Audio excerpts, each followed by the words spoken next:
Hello बच्चों, चलिए प्रश्न पढ़ते हैं।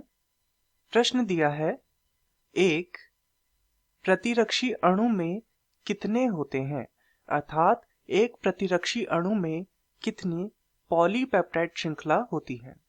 विकल्प ए एक पॉलीपेप्टाइड श्रृंखला, विकल्प बी दो पॉलीपेप्टाइड श्रृंखला, विकल्प सी तीन पॉलीपेप्टाइड श्रृंखला, विकल्प डी चार पॉलीपेप्टाइड श्रृंखला। तो इस प्रश्न में हमसे प्रतिरक्षी अणु की संरचना के विषय में पूछा गया है, अर्थात इस प्रश्न की जो मुख्य अवधारणा है वह प्रतिरक्षी अणु की संरचना है। चलिए प्रतिरक्षी अणु की संरचना को समझते हैं।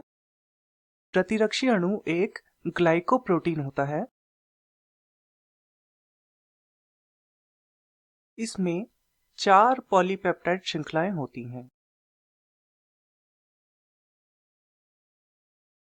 इन चार पॉलीपेप्टाइड श्रृंखलाओं में से दो श्रृंखलाएं बड़ी एवं भारी होती हैं तथा अन्य दो हल्की एवं छोटी होती हैं। जो दो भारी एवं बड़ी श्रृंखलाएं हैं, इनमें से प्रत्येक में 440 अर्थात 440 अमीनो अम्ल होते हैं।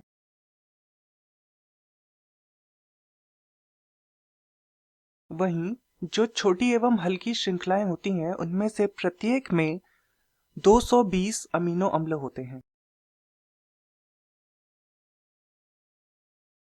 ये श्रृंखलाएं आपस में एक बंध द्वारा जुड़ी होती है, जिन्हें डाइसल्फाइड बंध कहा जाता है तथा ये Y आकृति का निर्माण करती हैं। जैसे कि अंग्रेजी का अक्षर Y होता है, उस प्रकार की ये आकृति का निर्माण करती हैं। इन श्रृंखलाओं में एक भाग स्थिर होता है तथा एक भाग अस्थिर होता है। अस्थिर भाग की ओर से ही प्रतिजन से क्रिया होती है। इस भाग की ओर NH2 क्रियात्मक समूह जुड़ा होता है तथा इसे FAB भी कहा जाता है। वहीं स्थिर भाग की ओर कार्बोक्सिलिक क्रियात्मक समूह जुड़ा होता है तथा इसे FC भी कहा जाता है। प्रतिरक्षी अणु के यदि हम उदाहरण देखें तो वह होंगे IgA, IgM, IgG, IgD व IgE। तो चलिए प्रश्न की ओर चलते हैं। प्रश्न में हमसे पूछा गया था, एक प्रतिरक्षी अणु में कितने होते हैं, अर्थात एक प्रतिरक्षी अणु में कितनी श्रृंखलाएं होती हैं। एक प्रतिरक्षी अणु में हमने जैसा कि देखा चार पॉलीपेप्टाइड श्रृंखलाएं होती हैं।